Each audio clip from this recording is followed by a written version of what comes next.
ಜೀವನದಲ್ಲಿ ಪಾಲಿಸಬೇಕಾಗಿರುವಂತಹ ವಿವೇಕಯುತವಾಗಿರುವಂತಹ 10 ಶಕ್ತಿಯುತವಾಗಿರುವಂತಹ ಮಂತ್ರಗಳು. ಇವುಗಳು ನಿಮ್ಮ ಜೀವನದಲ್ಲಿ ಬಂದರೆ ಖಂಡಿತವಾಗಿಯೂ ಕೂಡ ನೀವು ಬೆಳವಣಿಗೆಯನ್ನು ಹೊಂದುತ್ತಿದ್ದೀರಿ ಎಂದು ಅರ್ಥವಾಗುವುದು. ಮೊದಲನೆಯದು, ಕಷ್ಟ ಬಂದಿದೆ ಎಂದರೆ ನೀವು ಬೆಳವಣಿಗೆ ಶುರು ಆಗಿದೆ ಎಂದು ಅರ್ಥ ಮಾಡಿಕೊಳ್ಳಬೇಕು. ಜೀವನದಲ್ಲಿ ಕಷ್ಟಗಳು ಬರುವುದೇ ಒಂದಲ್ಲ ಒಂದು ಒಳ್ಳೆಯ ಅಂಶಗಳು ಜೀವನದಲ್ಲಿ ಉದ್ಭವ ಆಗುತ್ತದೆ ಎನ್ನುವಂತಹ ಸಂದೇಶವನ್ನು ಕೊಡುವ ಸಲುವಾಗಿ. ಹಾಗಾಗಿಯೇ ಹೇಳುವುದು, ಜೀವನದಲ್ಲಿ ಕಷ್ಟ ಬಂದಿದೆ ಅಂದರೆ ಖಂಡಿತವಾಗಿಯೂ ಕೂಡ ಹೆದರುವುದಕ್ಕೆ ಹೋಗಲೇಬೇಡಿ. ಒಳ್ಳೆಯ ದಿನಗಳು ಜೀವನದಲ್ಲಿ ಭವಿಷ್ಯದಲ್ಲಿ ಉದ್ಭವ ಆಗುತ್ತಿದೆ ಎಂದು ಅರ್ಥವಾಗುವುದು. ಇನ್ನು ಎರಡನೆಯದು, ಪರಿಸ್ಥಿತಿಗಳು ನಿನ್ನನ್ನು ಪರೀಕ್ಷಿಸುತ್ತದೆ, ಎಂದಿಗೂ ಕೂಡ ಮುರಿಯುವುದಕ್ಕೆ ಅಲ್ಲವೇ ಅಲ್ಲ. ಹಾಗಾಗಿ ಬಂದಿರುವಂತಹ ಪ್ರತಿಯೊಂದು ಪರಿಸ್ಥಿತಿಗಳನ್ನು ಸಮಾನವೊಂದು ಮನಸ್ಥಿತಿಯಿಂದ ಸ್ವೀಕರಿಸುವುದನ್ನು, ಅದನ್ನು ಬಗೆಹರಿಸಿಕೊಳ್ಳುವುದನ್ನು ಮನುಷ್ಯನಾದವನು ಕಲಿತುಕೊಳ್ಳಬೇಕು. ಅಂದಾಗ ಮಾತ್ರ ಮುಂದೆ ಬರುವಂತಹ ಭವಿಷ್ಯದಲ್ಲಿ ತಾನು ಅಂದುಕೊಂಡಂತೆ ಜೀವಿಸುವುದಕ್ಕೆ ಸಾಧ್ಯವಾಗುವುದು. ಇನ್ನು ಮೂರನೆಯದು, ಭಯವೇ ಮೊದಲ ಅಡ್ಡಿ. ಯಾವುದೇ ಕಾರಣಕ್ಕೂ ಕೂಡ ಜೀವನದಲ್ಲಿ ಏನೇ ನಡೆದರೂ ಕೂಡ ಭಯವನ್ನು ಪಡುವುದಕ್ಕೆ ಹೋಗಲೇಬಾರದು. ಆಗುವುದೆಲ್ಲ ಒಳ್ಳೆಯದಕ್ಕೆ ಎನ್ನುತ್ತಾ ಮುಂದುವರಿಯುವುದನ್ನು ನೋಡಬೇಕು. ದೇವರು ಪರೀಕ್ಷೆಗೆ ಒಳಪಡಿಸುತ್ತಿದ್ದಾನೆ. ಹಾಗಾಗಿಯೇ ಎಲ್ಲವೂ ಕೂಡ ಬರುತ್ತಿದೆ. ಜೀವನದಲ್ಲಿ ಏನೇ ಬಂದರೂ ಕೂಡ ನಾನು ಹೆದರುವುದಕ್ಕೆ ಹೋಗಲೇಬಾರದು. ಎಲ್ಲ ಒಂದು ಪರಿಸ್ಥಿತಿಗಳನ್ನು ನಾನು ಸ್ವೀಕರಿಸುತ್ತಾ ನನ್ನ ಜೀವನವನ್ನು ಉತ್ತುಂಗತಕ್ಕೆ ನಾನು ತೆಗೆದುಕೊಂಡು ಹೋಗಬೇಕು ಎನ್ನುವಂತಹ ಪರಿವನ್ನು ಮನಸ್ಸಿನಲ್ಲಿ ಇಟ್ಟುಕೊಂಡು ಜೀವನವನ್ನು ನಿರ್ವಹಿಸುವುದನ್ನು ಮನುಷ್ಯನಾದವನು ಕಲಿತುಕೊಳ್ಳಬೇಕು.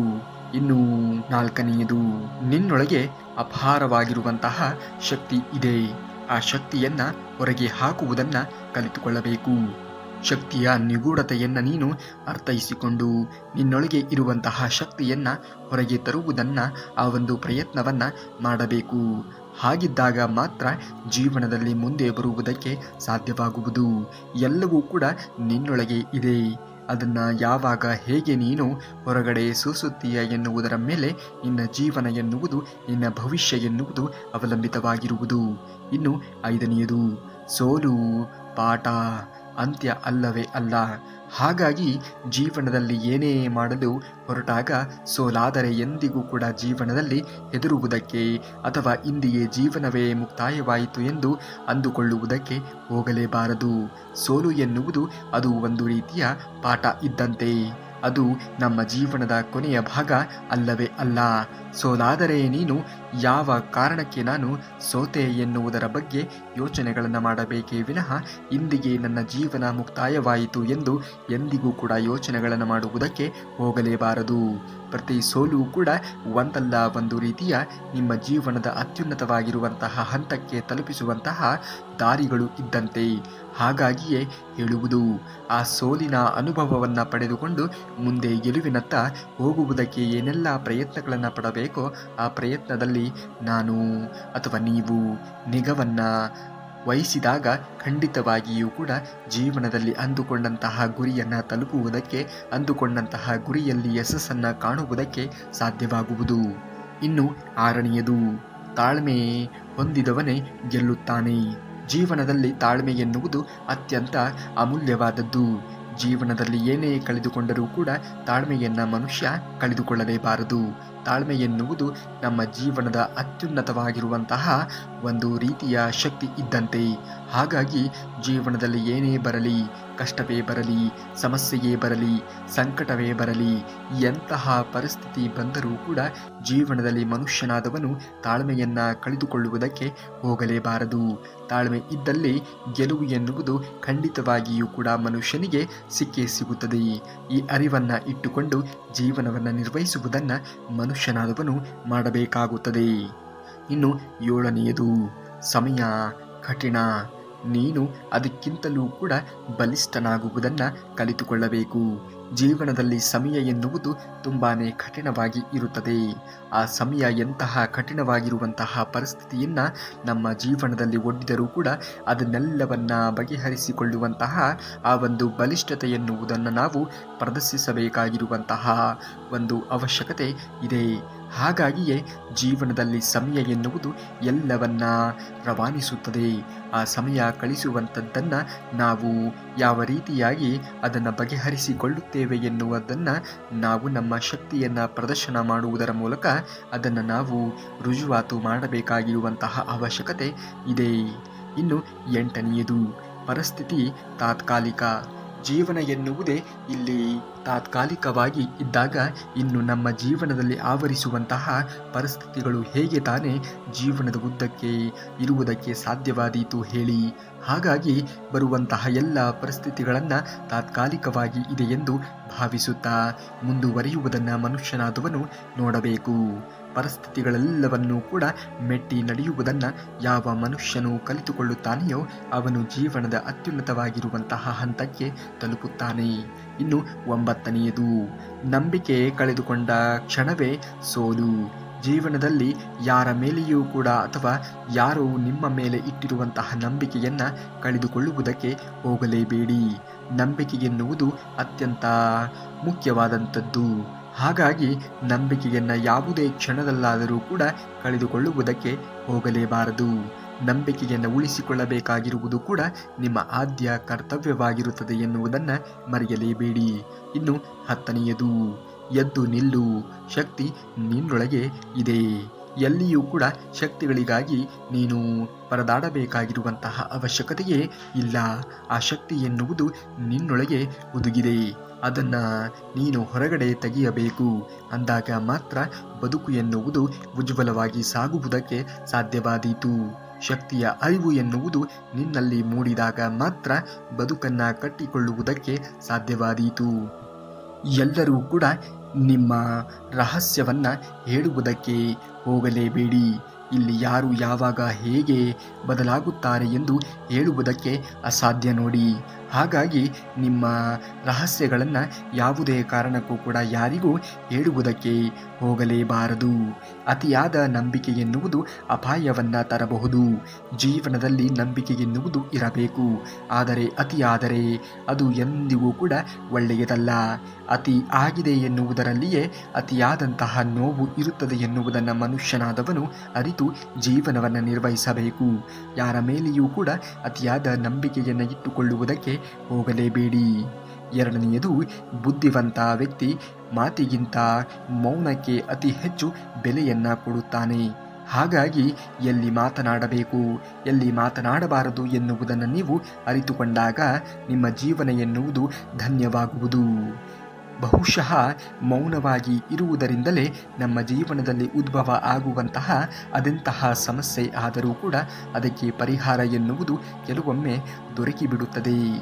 ಸಮಯವು ಮತ್ತು ಅವಕಾಶ ಯಾರಿಗಾಗಿಯೂ ಕೂಡ ಕಾಯುವುದೇ ಇಲ್ಲ. ಹಿಂದೆ ಕೆಲಸವನ್ನು ಆರಂಭಿಸಿ.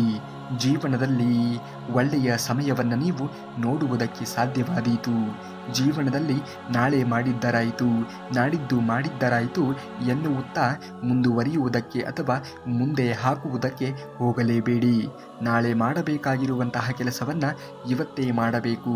ಇವತ್ತು ಮಾಡಬೇಕಾಗಿರುವಂತಹ ಕೆಲಸವನ್ನು ಈಗಲೇ ಮಾಡಿ ಮುಗಿಸಬೇಕು ಎನ್ನುವಂತಹ ಹತಾಶೆ ಎನ್ನುವುದು ಮನುಷ್ಯನಲ್ಲಿ ಇರುವುದಕ್ಕೆ ಹೋಗಲೇಬಾರದು. ಜೀವನದಲ್ಲಿ ಹತಾಶೆ ಎಂದಿಗೂ ಕೂಡ ಇರಬಾರದು. ಚಾಕಚಕ್ಯತೆ ಎನ್ನುವುದು ಇರಬೇಕು. ಜೀವನದಲ್ಲಿ ಯಾವಾಗಲೂ ಕೂಡ ಸಕಾರಾತ್ಮಕವಾಗಿ ಯೋಚನೆಗಳನ್ನು ಮಾಡುವುದನ್ನು ಮನುಷ್ಯನಾದವನು ಕಲಿತುಕೊಳ್ಳಬೇಕು. ನಾಳೆ ಮಾಡುವಂತಹ ಕೆಲಸವನ್ನು ಇವತ್ತು ಮಾಡುತ್ತೇನೆ, ಇವತ್ತು ಮಾಡುವಂತಹ ಕೆಲಸವನ್ನು ಈಗಲೇ ಶುರು ಮಾಡುತ್ತೇನೆ ಎನ್ನುವಂತಹ ಆ ಒಂದು ಚಾಕಚಕ್ಯತೆ ಮನುಷ್ಯನಲ್ಲಿ ಇದ್ದಾಗ ಖಂಡಿತವಾಗಿಯೂ ಕೂಡ ಜೀವನದಲ್ಲಿ ಮುಂದೆ ಬರುವುದಕ್ಕೆ ಸಾಧ್ಯವಾಗುವುದು. ಇಂದು ನೀವು ಪಡುವಂತಹ ಕಠಿಣವಾಗಿರುವಂತಹ ಶ್ರಮವೇ ನಾಳೆಯ ನಿಮ್ಮ ದೊಡ್ಡ ಯಶಸ್ಸಿಗೆ ಮೂಲ ಬುನಾದಿ ಆಗುತ್ತದೆ ಎನ್ನುವುದನ್ನು ಮರೆಯಲೇಬೇಡಿ. ಹಾಗಾಗಿ ಇಂದು ನೀವು ಎಂತಹ ಕಠಿಣವಾಗಿರುವಂತಹ ಸಮಸ್ಯೆಗಳನ್ನು ಪಡುತ್ತಿದ್ದರೂ ಕೂಡ ಅಥವಾ ಆ ಸಮಸ್ಯೆಗಳನ್ನು ಎದುರಿಸುತ್ತಿದ್ದರೂ ಕೂಡ ಚಿಂತೆಗೆ ಒಳಗಾಗಬೇಡಿ. ಮುಂದೆ ನೀವು ಅಂದುಕೊಂಡಂತಹ ಜೀವನ ಶೈಲಿ ಎನ್ನುವುದು ನಿಮಗೆ ದೊರಕುತ್ತದೆ. ಶ್ರಮ ಪಡುವುದರಲ್ಲಿಯೇ ಮನುಷ್ಯನಾದವನು ಸುಖವನ್ನು ಕಾಣಬೇಕು. ಖಂಡಿತವಾಗಿಯೂ ಕೂಡ ಪ್ರಾಮಾಣಿಕವಾಗಿರುವಂತಹ ಶ್ರಮವನ್ನು ಹಾಕಿ ನೀವು ಮಾಡುತ್ತಿರುವಂತಹ ಕೆಲಸವನ್ನು ನಿರಂತರವಾಗಿ ಮಾಡುವುದನ್ನು ಕಲಿತುಕೊಳ್ಳಿ. ನಿಮಗೆ ಯಶಸ್ಸನ್ನು ಖಂಡಿತವಾಗಿಯೂ ಕೂಡ ಶ್ರೀಕೃಷ್ಣ ಪರಮಾತ್ಮನು ದೊರಕಿಸುತ್ತಾನೆ. ಆದರೆ ಕೊಂಚ ಸಮಯ ಎನ್ನುವುದು ಖಂಡಿತವಾಗಿಯೂ ಕೂಡ ತೆಗೆದುಕೊಳ್ಳುತ್ತದೆ. ಶತ್ರುವನ್ನು ಯಾವತ್ತಿಗೂ ಕೂಡ ನಿರ್ಲಕ್ಷ್ಯ ಮಾಡಬೇಡಿ. ಅವನ ಪ್ರತಿಯೊಂದು ಚಲನೆಯ ಮೇಲೆ ಕಣ್ಣಿರಲಿ. ಜೀವನದಲ್ಲಿ ಶತ್ರುಗಳು ಇದ್ದಷ್ಟು ನಾವು ಬೆಳವಣಿಗೆಯನ್ನು ಹೊಂದುವುದಕ್ಕೆ ಸಾಧ್ಯವಾದೀತು. ಹಾಗಾಗಿ ಜೀವನದಲ್ಲಿ ಬೆಳವಣಿಗೆ ಹೊಂದಬೇಕು ಅನ್ನುವುದೇ ಆದರೆ ಶತ್ರುಗಳ ಅವಶ್ಯಕತೆ ಎನ್ನುವುದು ತುಂಬಾ ಇದೆ. ಹಾಗೆಯೇ ಅವರು ಮಾಡುತ್ತಿರುವಂತಹ ಪ್ರತಿಯೊಂದು ಕೆಲಸಗಳ ಮೇಲೆ ಒಂದು ಕಣ್ಣು ಎನ್ನುವುದು ಇರಲೇಬೇಕು. ಹಣ ಇಂದು ಬರಬಹುದು, ನಾಳೆ ಹೊರಗೋಗಬಹುದು, ಆದರೆ ನಿಮ್ಮ ಜ್ಞಾನ ಸದಾ ನಿಮ್ಮ ಜೊತೆಯಲ್ಲಿಯೇ ಇರುತ್ತದೆ. ಹಾಗಾಗಿ ಹಣವನ್ನು ಸಂಪಾದನೆ ಮಾಡುವ ಮೊದಲು ಜ್ಞಾನವನ್ನು ಸಂಪಾದನೆ ಮಾಡು. ಜ್ಞಾನವೊಂದು ನಿಮ್ಮಲ್ಲಿ ಇದ್ದರೆ ಜ್ಞಾನ ಎನ್ನುವುದು ಹಣವನ್ನು ಹೇಗೆ ಬೇಕೋ ಹಾಗೆ ಎಷ್ಟು ಬೇಕೋ ಅಷ್ಟು ಸಂಪಾದನೆಯನ್ನು ಮಾಡುತ್ತದೆ. ಹಾಗಾಗಿ ಹಣಕ್ಕಿಂತಲೂ ಕೂಡ ಮನುಷ್ಯನಾದವನು ಜ್ಞಾನಕ್ಕೆ ಪ್ರಾಮುಖ್ಯತೆಯನ್ನು ಕೊಡಬೇಕು. ಜ್ಞಾನವನ್ನು ಸಂಪಾದನೆ ಮಾಡಿಕೊಳ್ಳುವುದನ್ನು ನೋಡಬೇಕು. ಜ್ಞಾನವೇ ಜಗತ್ತಿನ ಅತಿ ದೊಡ್ಡ ಸಂಪತ್ತು. ಅದನ್ನು ಯಾರೂ ಕೂಡ ಕದಿಯುವುದಕ್ಕೆ ಸಾಧ್ಯವೇ ಇಲ್ಲ. ಹಾಗಾಗಿ ಕದಿಯಲು ಆಗದೇ ಇರುವಂತಹ ವಸ್ತು ಯಾವುದಾದರೂ ಇದ್ದರೆ ಅದು ಜ್ಞಾನವೊಂದೇ. ಆ ಜ್ಞಾನವನ್ನು ನೀವು ಪಡೆದುಕೊಂಡಾಗ ಜೀವನದಲ್ಲಿ ನೀವು ಎಲ್ಲಿ ಬೇಕಾದರೂ ಹೋಗಿ ಬದುಕುವುದಕ್ಕೆ ಸಾಧ್ಯವಾದೀತು. ಸ್ವಯಂ ಶಿಸ್ತು ಇಲ್ಲದವನಿಗೆ ಯಶಸ್ಸು ಇಲ್ಲವೇ ಇಲ್ಲ. ಜೀವನದಲ್ಲಿ ಎಷ್ಟೊತ್ತಿಗೆ ಎದ್ದೇಳಬೇಕು, ಯಾವ ಕೆಲಸವನ್ನು ಮಾಡಬೇಕು, ಇಂದು ಎಷ್ಟು ನಾನು ನನ್ನ ಗುರಿಯ ಕಡೆಗೆ ಜೀವನವನ್ನು ಮಾಡುವುದಕ್ಕೆ ಎಷ್ಟು ಕೆಲಸವನ್ನು ಮಾಡಿದೆ ಎಂದು ಅರಿವು ಇದ್ದವನು, ಸ್ವಯಂ ಶಿಸ್ತನ್ನು ಕಾಪಾಡಿಕೊಳ್ಳದೆ ಇದ್ದವನು ಖಂಡಿತವಾಗಿಯೂ ಕೂಡ ಜೀವನದಲ್ಲಿ ಮುಂದೆ ಬರುವುದಕ್ಕೆ ಸಾಧ್ಯವೇ ಇಲ್ಲ. ಒಂದು ಮಾರ್ಗವನ್ನು ಅನುಸರಿಸುವುದನ್ನು ಮನುಷ್ಯನಾದವನು ಕಲಿತುಕೊಳ್ಳಲೇಬೇಕು.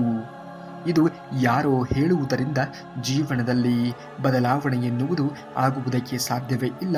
ಬದಲಾವಣೆ ಎನ್ನುವುದು ನಮ್ಮ ಜೀವನದಲ್ಲಿ ಆಗಬೇಕು ಅನ್ನುವುದೇ ಆದರೆ ಮೊದಲು ನಾವು ಸ್ವಯಂ ಶಿಸ್ತನ್ನು ಕಾಯ್ದಿರಿಸಿಕೊಳ್ಳಬೇಕಾಗಿರುವುದು ಅಷ್ಟೇ ಪ್ರಾಮುಖ್ಯತೆಯನ್ನು ಪಡೆದುಕೊಳ್ಳುತ್ತದೆ. ಜೀವನದಲ್ಲಿ ಪ್ರಗತಿ ಹೊಂದಲು ನೀನು ಜೀವನದ ಎಲ್ಲ ಮಾರ್ಗಗಳನ್ನು ಅನುಸರಿಸುವುದನ್ನು ಕಲಿತುಕೊಳ್ಳಬೇಕು. ಏನೇ ಬಂದರೂ ಕೂಡ ಜೀವನದಲ್ಲಿ ಎಂದಿಗೂ ಕೂಡ ಕುಗ್ಗುವುದಕ್ಕೆ ಹೋಗಲೇಬಾರದು. ಬರುತ್ತಿರುವುದೆಲ್ಲವೂ ಕೂಡ ನನ್ನ ಒಳಿತಿಗಾಗಿಯೇ ಎಂದು ನೀನು ಭಾವಿಸಿದಾಗ ಮಾತ್ರ ಬದುಕನ್ನು ಕಟ್ಟಿಕೊಳ್ಳುವುದಕ್ಕೆ ಸಾಧ್ಯವಾದೀತು. ಜೀವನದಲ್ಲಿ ನೀನು ಯಶಸ್ಸನ್ನು ಕಾಣಬೇಕು ಅನ್ನುವುದೇ ಆದರೆ ಎಂದಿಗೂ ಕೂಡ ಯಾರ ಸಂಪರ್ಕವನ್ನು ಕೂಡ ನೀನು ಬಯಸದೆ ಮುಂದಿನ 90 ದಿನಗಳ ಕಾಲ ನಿನ್ನ ಏಳಿಗೆಯ ಬಗ್ಗೆಯೇ ಮಾತ್ರ ನೀನು ಯೋಚನೆಯನ್ನು ಮಾಡಿದಾಗ ಖಂಡಿತವಾಗಿಯೂ ಕೂಡ ನೀನು ಅಂದುಕೊಂಡಂತಹ ಕೆಲಸವನ್ನು ನೀನು ಮಾಡಿ ಮುಗಿಸುವುದಕ್ಕೆ ಸಾಧ್ಯವಾದೀತು. ಪ್ರತಿದಿನ ಬೆಳಗ್ಗೆ 5 ಗಂಟೆಗೆ ಏಳುವುದನ್ನು ಕಲಿತುಕೊಳ್ಳಬೇಕು. ಜೀವನದಲ್ಲಿ ಯಾವುದೇ ಕಾರಣಕ್ಕೂ ಕೂಡ ಮಾಡುವಂತಹ ಕೆಲಸವನ್ನು ಆಯಾ ಕಾಲಘಟ್ಟದಲ್ಲಿಯೇ ಮಾಡಿ ಮುಗಿಸಬೇಕು. ಮೊದಲು ನೀನು ಅಂದುಕೊಂಡಂತಹ ರೀತಿಯಲ್ಲಿ ಬೆಳವಣಿಗೆಯನ್ನು ಹೊಂದಬೇಕು ಅನ್ನುವುದೇ ಆದರೆ ಒಂದು ಮಾರ್ಗಸೂಚಿಯನ್ನು ರೆಡಿ ಮಾಡಿಕೊಳ್ಳಬೇಕು. ಆ ಮಾರ್ಗಸೂಚಿಗೆ ಅನುಗುಣವಾಗಿ ಪ್ರತಿದಿನವೂ ಕೂಡ ಆಯಾ ವಿಚಾರವನ್ನು ಆಯಾ ಸಮಯಕ್ಕೆ ಅನುಗುಣವಾಗಿ ನಿನ್ನ ಎಲ್ಲ ಜ್ಞಾನವನ್ನು ಸಂಪಾದನೆ ಮಾಡಿಕೊಳ್ಳುವಂತಹ ಕೆಲಸದಲ್ಲಿ ತೊಡಗಬೇಕು. ತದನಂತರದಲ್ಲಿ ಯಾವ ಕೆಲಸವೂ ಕೂಡ ನಿನಗೆ ಆಗದು ಎನ್ನುವಂತಹ ಮಾತೇ ಇಲ್ಲ. ಎಲ್ಲ ಕೆಲಸಗಳಲ್ಲಿಯೂ ಕೂಡ ನೀನು ಸಫಲತೆಯನ್ನು ಪಡೆದುಕೊಳ್ಳುವುದಕ್ಕೆ ಸಾಧ್ಯವಾದೀತು. ತಪ್ಪದೇ ದಿನಕ್ಕೆ 1 ಗಂಟೆಗಳ ಕಾಲವಾದರೂ ಕೂಡ ವ್ಯಾಯಾಮವನ್ನು ಮಾಡುವುದನ್ನು ಕಲಿತುಕೊಳ್ಳಬೇಕು. ಏಕೆಂದರೆ ಬೆಳವಣಿಗೆ ಹೊಂದುವುದರ ಜೊತೆಗೆ ನಮ್ಮ ಜೀವನದ ಆರೋಗ್ಯ ಎನ್ನುವುದು ಕೂಡ ಅಷ್ಟೇ ಮುಖ್ಯವಾದದ್ದು ನೋಡಿ. ಹಾಗಾಗಿ ವ್ಯಾಯಾಮ ಎನ್ನುವುದು ತುಂಬಾ ಮುಖ್ಯವಾದಂಥದ್ದು. ದಿನದಲ್ಲಿ ಒಮ್ಮೆಯಾದರೂ ಕೂಡ ದಿನದಲ್ಲಿ 1 ಗಂಟೆಗಳಾದರೂ ಕೂಡ ವ್ಯಾಯಾಮಕ್ಕೆ ಸಮಯವನ್ನು ಕೊಡುವುದನ್ನು ಕಲಿತುಕೊಳ್ಳಿ. ಹಾಗೆಯೇ ಪ್ರತಿದಿನ 30 ನಿಮಿಷವಾದರೂ ಕೂಡ ಧ್ಯಾನವನ್ನು ಮಾಡುವುದನ್ನು ಮನುಷ್ಯನಾದವನು ಕಲಿತುಕೊಳ್ಳಬೇಕು. ಧ್ಯಾನ ಎನ್ನುವುದು ನಿಮ್ಮ ಏಕಾಗ್ರತೆಯನ್ನು ಹೆಚ್ಚಿಸುತ್ತದೆ. ಹಾಗಾಗಿ ಏಕಾಗ್ರತೆಯನ್ನು ಹೆಚ್ಚಿಸಿಕೊಳ್ಳಬೇಕು, ವೃದ್ಧಿಸಿಕೊಳ್ಳಬೇಕು ಅನ್ನುವುದೇ ಆದರೆ ಧ್ಯಾನ ಮಾಡುವುದನ್ನು ಮನುಷ್ಯನಾದವನು ಕಲಿತುಕೊಳ್ಳಲೇಬೇಕು. ಧ್ಯಾನ ಎನ್ನುವುದು ಏಕಾಗ್ರತೆಯನ್ನು ಹೆಚ್ಚಿಸುವುದರ ಜೊತೆಗೆ ನಿಮ್ಮ ಜ್ಞಾನವನ್ನು ಸಂಪಾದನೆ ಮಾಡಿಕೊಳ್ಳುವುದಕ್ಕೆ ಪರೋಕ್ಷವಾಗಿ ಇದು ನಿಮಗೆ ಸಹಕಾರವನ್ನು ಮಾಡುತ್ತದೆ. ಹಾಗಾಗಿ ಧ್ಯಾನ ಎನ್ನುವುದು ತುಂಬಾ ಅವಶ್ಯಕವಾದಂಥದ್ದು. ನಮ್ಮ ಪೂರ್ವಜರೆಲ್ಲರಿಗೂ ಕೂಡ ಧ್ಯಾನಕ್ಕೆ ಹೆಚ್ಚಿನ ಒಂದು ಪ್ರಾಮುಖ್ಯತೆಯನ್ನು ಕೊಡುತ್ತಿದ್ದರು. ಧ್ಯಾನದ ಮುಖಾಂತರ ಅವರು ಎಲ್ಲವನ್ನೂ ಕೂಡ ಗೆದ್ದಿದ್ದರು. ಹಾಗಾಗಿಯೇ ಹೇಳುವುದು ಜೀವನದಲ್ಲಿ ಧ್ಯಾನ ಎನ್ನುವುದು ತುಂಬಾ ಮಹತ್ವವಾದದ್ದು ಎಂದು. ಯಾರನ್ನೂ ಕೂಡ ಎರಡಕ್ಕಿಂತ ಹೆಚ್ಚು ಬಾರಿ ಕರೆಯುವುದಕ್ಕೆ ಹೋಗಲೇಬೇಡಿ. ನಿಮ್ಮ ಗೌರವ ಎನ್ನುವುದು ತುಂಬಾ ಮಹತ್ವವಾದದ್ದು. ಗೌರವವನ್ನು ಕಳೆದುಕೊಂಡು ಜೀವನವನ್ನು ನಿರ್ವಹಿಸುವುದಕ್ಕೆ ಹೋಗಲೇಬೇಡಿ. ಎಲ್ಲಿ ನಿಮಗೆ ಗೌರವ ಎನ್ನುವುದು ಸಿಗುತ್ತದೆಯೋ ಅಲ್ಲಿ ಮಾತ್ರ ನೀವು ಬೆಳವಣಿಗೆಯನ್ನು ಹೊಂದುವುದಕ್ಕೆ ಅಥವಾ ನಿಮ್ಮ ತನವನ್ನು ಕಳೆದುಕೊಳ್ಳದೇ ಇರುವುದಕ್ಕೆ ಸಾಧ್ಯವಾದೀತು. ಜೀವನದಲ್ಲಿ ಗೌರವ ಎನ್ನುವುದು ತುಂಬಾ ಮಹತ್ವವಾದದ್ದು. ಎಲ್ಲರ ಜೊತೆ ಅತಿಯಾದಂತಹ ಆತ್ಮೀಯತೆ ಬೇಡವೇ ಬೇಡ. ಸ್ವಲ್ಪನೇ ಅಂತರವನ್ನು ಕಾಯ್ದುಕೊಳ್ಳಬೇಕಾಗಿರುವುದು ಮಹತ್ವ ನೋಡಿ.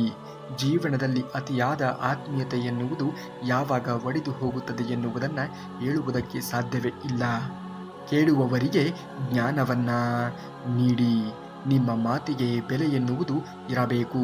ಕಡಿಮೆ ಮಾತನಾಡುವುದನ್ನು ಕಲಿತುಕೊಳ್ಳಿ. ನಿಮ್ಮ ವ್ಯಕ್ತಿತ್ವದಲ್ಲಿ ಯಾವಾಗಲೂ ಕೂಡ ರಹಸ್ಯ ಎನ್ನುವುದು ಇರಬೇಕು. ನಿಮ್ಮ ಮುಂದೆ ದೊಡ್ಡ ನಡೆಯ ಬಗ್ಗೆ ಯಾರಿಗೂ ಕೂಡ ಸುಳಿವನ್ನು ನೀಡಬೇಡಿ.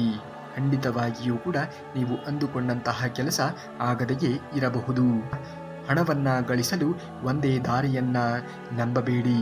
ಹಲವು ಮೂಲಗಳನ್ನು ಹುಡುಕಿ ಜೀವನದಲ್ಲಿ ಮುಂದೆ ಬಂದೇ ಬರುತ್ತೀರಾ. ಎಲ್ಲರನ್ನ ಸಂತೋಷ ಪಡಿಸುವುದಕ್ಕೆ ನಿಮ್ಮ ಕೆಲಸವಲ್ಲವೇ ಅಲ್ಲ. ನಿಮ್ಮ ಬಗ್ಗೆ ಕಾಳಜಿ ವಹಿಸಿದವರಿಗೆ, ನಿಮ್ಮ ಮನವನ್ನು ಮೆಚ್ಚಿದವರಿಗೆ, ಅಂಥವರಿಗೆ ಮಾತ್ರ ಸಂತೋಷವನ್ನು ಪಡುವುದಕ್ಕೆ ಹೋಗಬೇಕು. ನಿಮ್ಮ ಮನಸ್ಸಾಕ್ಷಿಗೆ ಸರಿ ಅನಿಸಿದ್ದನ್ನು ಮಾತ್ರ ಧೈರ್ಯವಾಗಿ ಮಾಡುವುದನ್ನು ಕಲಿತುಕೊಳ್ಳಬೇಕು. ಜೀವನದಲ್ಲಿ ಎಲ್ಲವೂ ಕೂಡ ಒಳ್ಳೆಯದಕ್ಕಾಗಿಯೇ ಆಗುತ್ತಿದೆ ಎನ್ನುವಂತಹ ಅರಿವು ಎನ್ನುವುದು ನಿಮ್ಮಲ್ಲಿ ಇದ್ದಾಗ ನಿಮ್ಮ ಜೀವನ ಎನ್ನುವುದು ಪರಿಪಕ್ವತೆಯನ್ನು ಪಡೆದುಕೊಳ್ಳುವುದಕ್ಕೆ ಸಾಧ್ಯವಾದೀತು. ಇದೀಗ ನಿಮ್ಮ ಗುರಿಯತ್ತ ಗಮನವನ್ನು ಹರಿಸುವುದನ್ನು ನೋಡಬೇಕು. ಹಿಂದೆ ಆಗಿರುವುದರ ಬಗ್ಗೆ ಎಂದಿಗೂ ಕೂಡ ಯೋಚನೆಗಳನ್ನು ಮಾಡುವುದಕ್ಕೆ ಹೋಗಲೇಬಾರದು. ನಿಮ್ಮ ಗುರಿ ಏನು, ನೀವು ಯಾವ ಕೆಲಸವನ್ನು ಮಾಡುತ್ತಿದ್ದೀರಾ ಎನ್ನುವುದರ ಮೇಲೆ ನಿಮ್ಮ ಜೀವನ ಎನ್ನುವುದು ಅವಲಂಬಿತವಾಗಿರುತ್ತದೆ. ಏನು ಬೇಕಾದರೂ ಕೂಡ ಮಾಡಿ, ಆದರೆ ಸುಮ್ಮನೆ ಮಾತ್ರ ಕುಳಿತುಕೊಳ್ಳುವುದಕ್ಕೆ ಹೋಗಲೇಬೇಡಿ. ಇದು ಗೆಲುವಿನ ಕೀಲಿಕೈ ಆಗಿದೆ ಎನ್ನುವುದನ್ನು ಮರೆಯಲೇಬೇಡಿ. ಏನಾದರೂ ಒಂದು ಯಾವ ರಂಗದಲ್ಲಾದರೂ ಕೂಡ ಪರವಾಗಿಲ್ಲ, ನೀವು ಸಾಧನೆಯನ್ನು ಮಾಡಬೇಕು ಅನ್ನುವುದೇ ಆದರೆ ಮೊದಲು ನೀವು ಸುಮ್ಮನೆ ಕುಳಿತುಕೊಳ್ಳುವುದಕ್ಕೆ ಹೋಗಲೇಬಾರದು. ಮೊದಲು ಎದ್ದು ನಿಂತು ಚಟುವಟಿಕೆಯಿಂದ ಜೀವನವನ್ನು ರೂಪಿಸಿಕೊಳ್ಳುವುದನ್ನು ಕಲಿತುಕೊಳ್ಳಿ. ಸದಾ ಒಂದಲ್ಲ ಒಂದು ಚಟುವಟಿಕೆಗಳಲ್ಲಿ ನಾವು ಭಾಗವಹಿಸುವುದನ್ನು ಕಲಿತುಕೊಳ್ಳಬೇಕು. ಮಾತನಾಡುವುದು ಹೇಗೆಂದು ತಿಳಿಯಲೇಬೇಕು.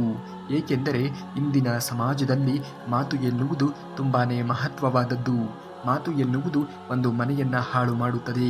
ಮಾತು ಎನ್ನುವುದು ಒಂದು ಸಂಬಂಧವನ್ನು ಹಾಳು ಮಾಡುತ್ತದೆ. ಮಾತು ಬಲ್ಲವನು ಜಗಳವೇ ಇಲ್ಲ ಎನ್ನುವ ಮಾತಿಗೆ ಅನುಗುಣವಾಗಿ ಮಾತನಾಡುವುದನ್ನು ಎಲ್ಲಿ ಹೇಗೆ ಮಾತನಾಡಬೇಕು, ಯಾರ ಬಳಿಯಲ್ಲಿ ಯಾವ ರೀತಿಯಾಗಿ ಮಾತನಾಡಬೇಕು ಎನ್ನುವುದನ್ನು ಕಲಿತಿರುವಂತಹ ವ್ಯಕ್ತಿ ಮಾತ್ರ ಜೀವನದಲ್ಲಿ ಮುಂದೆ ಬರುವುದಕ್ಕೆ ಸಾಧ್ಯವಾದೀತು. ಸ್ವಚ್ಛ ಮತ್ತು ಒಳ್ಳೆಯ ಬಟ್ಟೆಗಳನ್ನು ಧರಿಸುವುದನ್ನು ಕಲಿತುಕೊಳ್ಳಿ. ಜೀವನದಲ್ಲಿ ಸ್ವಚ್ಛವಾಗಿರುವಂತಹ ಬಟ್ಟೆಗಳನ್ನು ಧರಿಸುವುದನ್ನು ಕಲಿತುಕೊಳ್ಳಬೇಕು. ಅದು ನಿಮ್ಮ ಒಂದು ಆತ್ಮವಿಶ್ವಾಸವನ್ನು ವೃದ್ಧಿ ಮಾಡುತ್ತದೆ. ಹಣವನ್ನು ಉಳಿಸಲು ಪ್ರಾರಂಭಿಸಿ. ಬೇಕಾಬಿಟ್ಟಿಯಾಗಿ ಹಣವನ್ನು ಎಲ್ಲಿ ಹೇಗೆ ಬಳಸಬೇಕು ಎನ್ನುವಂತಹ ಅರಿವಿಲ್ಲದೆ ಸುಖ ಸುಮ್ಮನೆ ವ್ಯಯ ಮಾಡುವುದಕ್ಕೆ ಹೋಗಲೇಬಾರದು. ಯಾವಾಗಲೂ ಕೂಡ ಯಾರಿಂದಲೂ ಕೂಡ ನೀನು ಏನನ್ನೂ ಕೂಡ ಬಯಸುವುದಕ್ಕೆ ಹೋಗಲೇಬೇಡಿ. ಏಕೆಂದರೆ ಬಯಕೆ ಇದ್ದಾಗ ಮಾತ್ರ ನೋವು ಎನ್ನುವುದು ಸಹಜವಾಗಿಯೇ ಬರುತ್ತದೆ. ಕಲಿಕೆಯ ಕೌಶಲ್ಯಗಳ ಮೇಲೆ ಹೆಚ್ಚು ಗಮನವನ್ನು ಹರಿಸುವುದನ್ನು ಕಲಿತುಕೊಳ್ಳಿ. ಯಾವಾಗಲೂ ಕೂಡ ಸಕಾರಾತ್ಮಕವಾಗಿ ಯೋಚನೆಗಳನ್ನು ಮಾಡುವಂತಹ ಜನರ ಸಹವಾಸವನ್ನು ಮಾಡಿ. ನಕಾರಾತ್ಮಕವಾಗಿ ಯೋಚನೆಗಳನ್ನು ಮಾಡುವಂಥವರ ಸಹವಾಸವನ್ನು ಮಾಡುವುದಕ್ಕೆ ಎಂದಿಗೂ ಕೂಡ ಹೋಗಲೇಬೇಡಿ. ಮಾತು ಎನ್ನುವುದು ವಕೀಲರಂತೆ ಇರಬೇಕಂತೆ. ಅಭಿವೃದ್ಧಿಯಲ್ಲಿ ತತ್ವಜ್ಞಾನಿಗಳಂತೆ ಇರಬೇಕಂತೆ. ಆಲೋಚನೆಗಳಲ್ಲಿ ವಿಜ್ಞಾನಿಯಂತೆ ಇರಬೇಕಂತೆ. ವಿಶ್ಲೇಷಣೆಯಲ್ಲಿ ಮನಃಶಾಸ್ತ್ರಜ್ಞರಂತೆ ಇರಬೇಕಂತೆ. ಗಮನಿಸುವಲ್ಲಿ ಪತ್ತೇದಾರಿಕೆಯಂತೆ ಇರಬೇಕಂತೆ. ಪ್ರೀತಿಸುವಲ್ಲಿ ಕವಿಯಂತೆ ಇರಬೇಕಂತೆ. ನಿರ್ಧಾರಗಳಲ್ಲಿ ನ್ಯಾಯಾಧೀಶರಂತೆ ಇರಬೇಕಂತೆ, ರಚಿಸುವಲ್ಲಿ ಕಲಾವಿದರಂತೆ ಇರಬೇಕಂತೆ, ಕೆಲಸದಲ್ಲಿ ಇಂಜಿನಿಯರ್ಗಳಂತೆ ಇರಬೇಕಂತೆ. ಈ ಅಂಶಗಳನ್ನು ಜೀವನದಲ್ಲಿ ಅನುಸರಿಸಿದಾಗ ಬದುಕಿನಲ್ಲಿ ನೀವು ಅಂದುಕೊಂಡಂತಹ ಯಶಸ್ಸನ್ನು ಪಡೆದುಕೊಳ್ಳುವುದಕ್ಕೆ ಸಾಧ್ಯವಾದೀತಂತೆ. ಹಾಗಾಗಿ ಈ ಅಂಶಗಳನ್ನು ಜೀವನದಲ್ಲಿ ಅನುಸರಿಸಿ, ಖಂಡಿತವಾಗಿಯೂ ಕೂಡ ನೀವು ಅಂದುಕೊಂಡಂತಹ ಗುರಿಯನ್ನು ತಲುಪುವುದಕ್ಕೆ ಸಾಧ್ಯವಾದೀತು. ಈ ಕೃಷ್ಣನ ವಚನಾಮೃತದಿಂದ ನಿಮ್ಮ ಜೀವನಕ್ಕೆ ಒಂದಿಷ್ಟು ಸಹಾಯ ಆಗಿದ್ದರೆ ತಪ್ಪದೆ ಈ ವಿಡಿಯೋಗೆ ಒಂದೇ ಒಂದು ಲೈಕನ್ನು ಮಾಡಿ ನಮ್ಮ ಪ್ರಯತ್ನಕ್ಕೆ ಬೆಂಬಲವನ್ನು ಸೂಚಿಸಿ ಎಂದು ಕೇಳಿಕೊಳ್ಳುತ್ತಾ, ಹಾಗೆಯೇ ಈ ವಿಡಿಯೋಗೆ ಒಂದು ಹೈಪನ್ನು ಮಾಡಿ, ಏಕೆಂದರೆ ಪ್ರತಿಯೊಬ್ಬರಿಗೂ ಕೂಡ ಈ ಕೃಷ್ಣನ ಸಂದೇಶ ಎನ್ನುವುದು ತಲುಪಬೇಕು.